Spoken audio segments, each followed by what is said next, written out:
Okay. Let's go ahead and go on back. Oh yeah, let's go check out this run summary. So, this run extremely strong. Also, have you always gotten 2 deadweights? Is it always just add? Yeah, it's 17 add deadweight to your starting deck. Okay, that's weird. Don't think I ever noticed that. So, ignoring what we had going with like little fade shenanigans going on, this run actually was so good. See brain farts at the beta. What do you mean brain farts at the beta?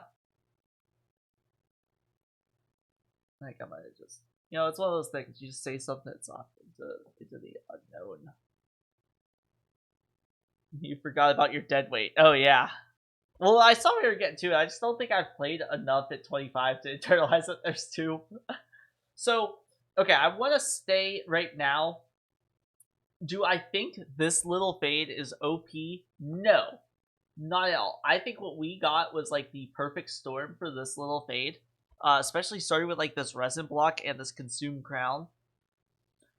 Um, Beyond that, we had a extremely. Oh, let me move myself right here. Okay, now I can talk a little bit better. So, beyond what we did with Little Fade getting up to 215 spikes, beyond that, this was a really busted run from the start thanks to like resin block and a very early free holdover molded. As you can see, I basically was only playing like I just wanted 4 cards. I wanted my moldeds, and I wanted these engulfed in smokes. Once the Strange Brute and this Branded Warrior were out, and we got some imps in our molded pile, it was basically done. Um, the added bonus obviously was like Little Fade was able to supplement when we missed getting these fledgling imps, but I think even without Little Fade in this one, being able to just engulfed and smoke these two and have them stack up really high was busted in and of itself. What made it extremely busted was how high Little Fade's attack goes. So Little Fade, at least this one, works insanely good with something like Engulfed in Smoke. This holdover on it was basically whenever I played Little Fade, I can assure her on a Relentless she gets 4 attacks, technically 5, because she will then get attacked, and it's the equivalent of doing her own attack damage. So at the end here, it's basically 2 engulfed in smokes is 800 damage. It's 1,000 damage off the start because she's gonna get 4 attacks, and then she's going to get attacked and do 1 more. If she every time after that she lives, it's an extra 2 more attacks. So if you got her to burn out just enough, which with her is very easy because she's always taking all of the attacks basically, so she should be dying almost every single turn. So say you go out for 8 turns, you brought her back 7 times. She's gonna have 36 HP, which is enough to live against some bosses. So outside of the engulfed in smokes, this is really, really strong right now.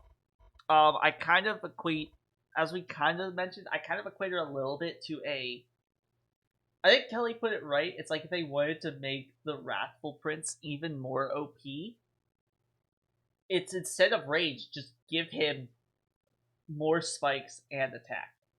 Or I guess you don't even need the spikes, I think, at that point. Just basically be like, give him more attack permanently. That being said, I think this is a very feast or famine type build. Yeah, if we didn't do those little optimizations at the start, I don't think we would have lived. I do think this Deranged Brute Branded Warrior pickup helped us with a lot of leakage, even though we didn't have it. If it ever showed up because Little Fate didn't get online as quickly as possible, I think that really, really helped. The Wigless Baron I thought was going to be good because Little Fate's basically always dying, and I thought of it like a Vaudeberry. But I think the thing is you, with the primitive molds, you don't actually want multiple things dying. So, sorry, I ended up hitting my mic there with my lid. So, ideally, I even think at a certain point this draft, I don't even did we play this draft at all in that last fight? I know we had the draft at some point, but like I didn't really think about playing it, and if it came up, there was better plays. So honestly, you also wound up playing her on multiple boards as well for cleanup, so she wasn't always with better. Yeah, exactly. I think you need to keep Little Fade too. It's too. I think it's not utilizing her to her fullest extent if you're being rigid with her placement, because sometimes it'll be better for her to get 3 kills on a floor, and then you can play her on the same floor once she dies, and then pick up the 3 that you would have gotten on the first one. And I don't think you need it with Baron.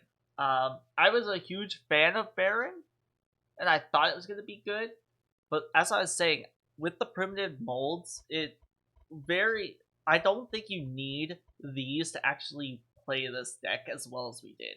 These really helped because we had kind of this other engine going at the same time. So this is like one of the first times I think we've had a successful kind of double engine going where I think both ended up very, very powerful. So on one hand, we were powering up Little Fade with our Moldeds, and then we were using the second holdover Molded along with these imps and this engulfed in smoke to make this floor insane. So I think Wickless Barrett just had to end up being cast aside because he was the third. He was the third wheel. You know, we weren't looking for a big wheel. We were a motorbike going to make the 50-yard jump. You know, we didn't need a third wheel holding us down. We said we have plenty of speed to go. We're just going. And so, as I was saying, I don't think you need molded to make this work. Okay, what combo next? I think I'm interested in trying Soul Guard next. I want Soul Guard. So we're gonna do a Soul Guard run. Not to interrupt. But just to reiterate my last point, I don't think you need the moldeds. They were really helpful because we had like the fledgling imp going.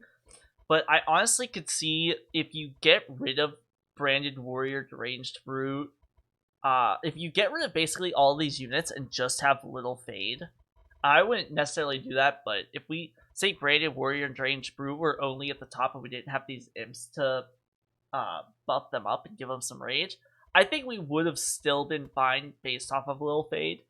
And then, if we don't have Baron, we don't have this draft, and we don't have these imps, they're probably not dying. So if they're not dying, especially with this engulfed in smoke, our primitive molds are basically just holdover molded, so we don't even have to invest in this. So we can really invest in something like this engulfed in smoke, and just use the extra money that we wasted on like this one molded to just get more cards out.